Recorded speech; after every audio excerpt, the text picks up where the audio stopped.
Il y a une expression anglaise que j'aime beaucoup, qui circule pas mal dans le milieu de la santé métabolique. Choose your hard, choisis ton difficile. L'idée est toute simple et elle est redoutable. Oui, c'est dur de changer son alimentation. C'est dur de résister à la tentation jour après jour. C'est dur d'arrêter les sucreries, de lever le pied sur l'alcool, de ne plus se jeter sur le pain le soir quand la journée a été rude. Ça, je ne vais pas te dire le contraire. Ce serait te mentir. Mais c'est dur aussi de vivre avec un diabète qui s'aggrave jusqu'à cette plaie au pied qui ne cicatrise plus et l'amputation au bout du chemin. C'est dur de vivre avec les séquelles d'un AVC, un côté du corps qui ne répond plus, des mots qui ne viennent plus.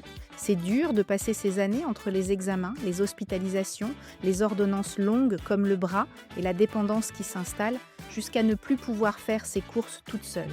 Les deux sont durs. C'est ça, le piège. Et c'est ça que personne n'ose te dire. Il n'y a pas d'un côté un chemin facile et de l'autre un chemin difficile. Il y a deux chemins difficiles.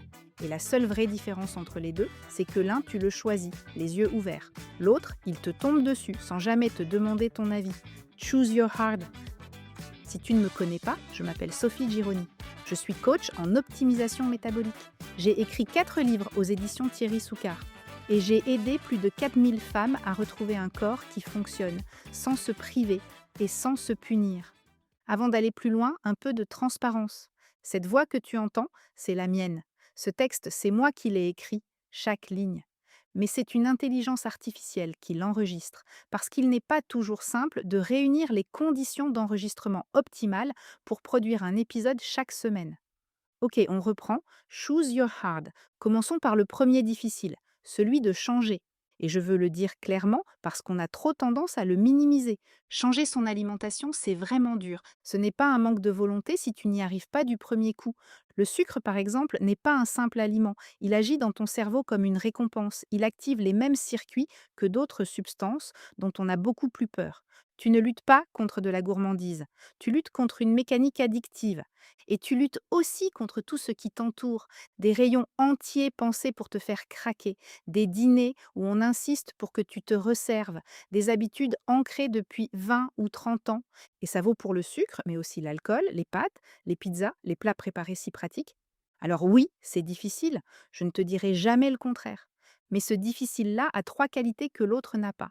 D'abord, il est temporaire. Les premières semaines sont les plus rudes, et puis ça s'allège. Ton palais change, tes envies changent, ton corps se réhabitue. Ensuite, il est sous ton contrôle. C'est toi qui décides, repas après repas. Tu tiens le volant. Et enfin, il te rend quelque chose en échange. De l'énergie, un sommeil plus profond, une tête plus claire, un corps qui se réconcilie avec toi. C'est un difficile qui construit. Maintenant, parlons de l'autre, celui dont aucune publicité ne te parlera jamais, parce qu'il n'avance pas en faisant du bruit. Il avance en silence pendant des années, sans le moindre symptôme. Tu connais les principes de la résistance à l'insuline. Tes cellules répondent de moins en moins bien. Ton pancréas compense en produisant toujours plus d'insuline. Et sur ta prise de sang, tout a l'air normal. Tu ne sens rien et tu crois que tout va bien.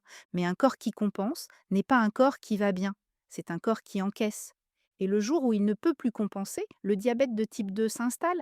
Sauf que le diabète, ce n'est pas une fin en soi, c'est une porte. Derrière, il y a les nerfs qui s'abîment, les petits vaisseaux qui se bouchent, les yeux, les reins, les pieds, le cœur, le cerveau. C'est de là que viennent les histoires qu'on n'ose pas raconter. La plaie au pied qui ne guérit pas. L'AVC qui change une vie en une seconde. La perte d'autonomie. Je veux être honnête avec toi parce que c'est important. Rien de tout ça n'est une fatalité et rien de tout ça ne dépend uniquement de ton assiette. Il y a ta génétique, tes hormones, la périménopause, le stress, le sommeil et plein de choses qui ne sont pas en ton pouvoir. Mais c'est précisément parce que ce n'est pas une fatalité que le choix existe. Ce deuxième difficile, tu ne le choisis pas. Il s'invite. Et il ne se paie pas en quelques semaines d'efforts. Il se paie en années, en autonomie, en qualité de vie. Alors, qu'est-ce qu'on fait de tout ça? On revient à l'expression du début. Choose your hard. Parce que la vérité, c'est que tu n'as pas le choix entre le difficile et le facile. Le facile n'existe pas. On te l'a vendu, mais il n'existe pas. Tu as seulement le choix entre deux difficiles. Et entre un difficile qui te construit et un difficile qui te détruit, au fond, ton cœur connaît déjà la réponse. La bonne nouvelle, c'est que le premier est beaucoup plus accessible qu'il n'en a l'air. Il ne se vit pas dans un grand sursaut héroïque du dimanche soir, celui qui s'effondre dès le mercredi. Il se vit en petites décisions, des protéines au petit déjeuner, un repas anticipé, de quoi tenir le coup de barre de 16 heures sans plonger dans le placard. Et il devient de plus en plus léger à mesure que tu comprends ce qui se passe dans ton corps. Parce que réduire les glucides, ça marche, vraiment. Moins de pics de sucre, moins d'insuline, et un corps qui se remet à puiser dans ses réserves. Plus d'énergie, moins de fringales, la satiété qui revient. Et surtout, ce n'est pas un régime de plus, c'est une façon de manger que tu peux garder pour de bon. C'est exactement ce que je fais avec mes clientes. Je ne donne pas des règles à suivre à la lettre, je donne de quoi comprendre, installer de vraies routines, apaiser ce qui se joue dans la tête. Et avancer entouré, pas en serrant les dents toute seule dans sa cuisine. Pour que ce difficile temporaire et bénéfique, ce difficile que tu choisis devienne, petit à petit, ta nouvelle normalité. On ne va pas se mentir, ces deux chemins demandent du courage. Aucun n'est gratuit. La seule question, c'est de savoir dans lequel tu as envie de mettre ton énergie. Celui qui te rend ta vie ou celui qui te la prend. Choose your hard. Si cet épisode t'a parlé, partage-le à une femme que tu aimes et qui mérite de choisir en conscience. Ça peut vraiment tout changer pour elle.